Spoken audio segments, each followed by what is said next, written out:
بسم اللہ الرحمن الرحیم۔ تسخیر خلائق کے لیے ساری مخلوق اس میں تسخیر ہو جاتی ہے، اس میں جن و انس، حتیٰ کہ ملائکہ بھی اس سے جو ہے نا محبت کرنے لگتے ہیں۔ جو آدمی اس دعا کو پڑھتا ہے، کسی خاص مقصد کے لیے پڑھتا ہے، کسی محبوب کے لیے پڑھتا ہے، یا شادی کے لیے پڑھتا ہے، یا بیوی کے لیے پڑھتا ہے، یا بہن بھائیوں کے لیے پڑھتا ہے، یا رشتہ داروں کے لیے پڑھتا ہے، تو اس کو جو ہے نا سارے جہاں کی محبت اللہ عطا کر دیتا ہے۔ لیکن ایک شرط ہے کہ یقین کے ساتھ پڑھنا ہے، محبت کے ساتھ پڑھنا ہے، دل اور دماغ کو یکجا کر کے پڑھنا ہے، توجہ کے ساتھ پڑھنا ہے، اور دل کی گہرائیوں سے پڑھنا ہے۔ یہ نہ ہو کہ طوطے کی طرح رٹ لے، اس کو پڑھنا شروع کر رہے، دل دماغ کسی اور طرف ہو اور زبان یہ کلام پڑھ رہی ہو۔ ایسا نہیں ہونا چاہیے۔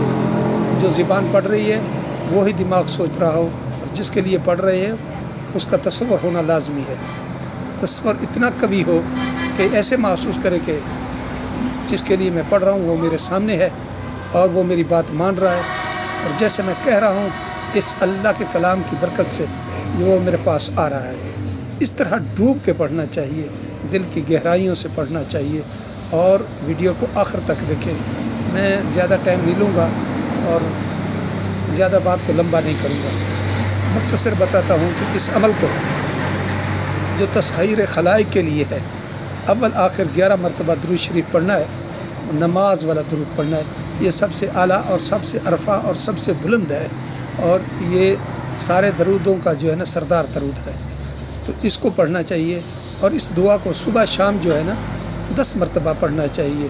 10 مرتبہ پڑھ کے تصور کے ساتھ ایسے سمجھے کہ جس کے لیے پڑھ رہا ہے، محبوب کے لیے، بھائی کے لیے، بیوی کے لیے، رشتہ داروں کے لیے، بادشاہوں کے لیے، عمرہ کے لیے، اور جس کے پاس یہ کام جا رہا ہے اس کے لیے یہ پڑھ رہا ہے، تو اس کو جو ہے نا اس کا تصور لازمی ہے، تصور کرنا لازمی ہے۔ تو دعا یہ ہے، بسم اللہ الرحمن الرحیم، یحبونہم کحب اللہ والذین آمنوا اشد حبا للہ والکاظمین الغیظ والعافین عن الناس واللہ یحب المحسنین۔ او من کان میتا فاحییناہ وجعلناہ نورا یمشی بہ فی الناس کمن مثل فی الظلمات لیس لہ بخارج من نار کذالک زین للکافرین ما کانوا یعلمون فلما رأیناہ اکبرناہ وقطعنا ایدیہن وقلنا حاشا للہ ما ھذا الا بشر ان ھذا الا ملک کریم قل الحمد للہ الذی لم یتخذ ولدا ولم یکن لہ شریک فی الملک ولم یکن لہ ولی من الذل وکبرہ تکبیرا۔ یا ایہا الذین آمنوا لا تکونوا کالذین آذوا موسیٰ فبرأہ اللہ مما قالوا وکان عند اللہ وجیہا۔ یہ عمل ہے، اس کو صبح شام پڑھیں گے تو اللہ کی ساری مخلوق، جن و انس، جانور، چرند پرند، جنگل کے جانور، سمندر کے جانور، فضاؤں میں جو ہیں، زمین کے نیچے ہیں، سارے اس بندے سے جو ہے نا محبت کرنا شروع ہو جائیں گے۔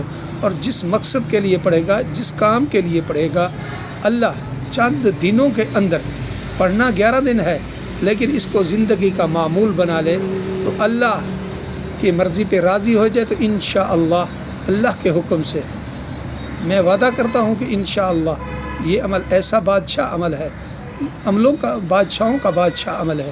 جو بھی کرے گا اللہ اس کو دنیا اور آخرت کی خیر، دنیا کی بھی خیر عطا فرمائے گا، خیریں عطا فرمائے گا، اور آخرت کی بھی اس کو خیر عطا فرمائے گا۔ اور دنیا اور آخرت کی جس کو خیر مل گئی، اس سے بڑی کوئی خیر اور ہو نہیں سکتی۔ تو جو بھی پڑھے اور مطلوب کا تصور کر کے پڑھے، یا پورے گاؤں کا تصور کر کے پڑھے، پوری بستی والوں کا تصور کر کے پڑھے، یا پورے شہر کا تصور کر کے پڑھے، پورے عالم کے انسانوں کا تصور کر کے پڑھے، جن و انس کے لیے پڑھے، بیمار کے لیے پڑھے، تو اللہ تعالیٰ اس کو بیمار کو شفا عطا فرما دیں گے۔ اور جو پڑھ رہا ہے، جس مقصد کے بھی پڑھ رہا ہے، اللہ تعالیٰ اپنے کلام کی برکت سے جو ہے نا اس کو اس کا کام جلد بدیر اللہ فرما دیں گے، اس کا کام ہو جائے گا. لیکن اس کو زندگی کا معمول بنا لے، دنیا آخرت کی ساری کامیاں مل جائیں گی. السلام علیکم ورحمۃ اللہ.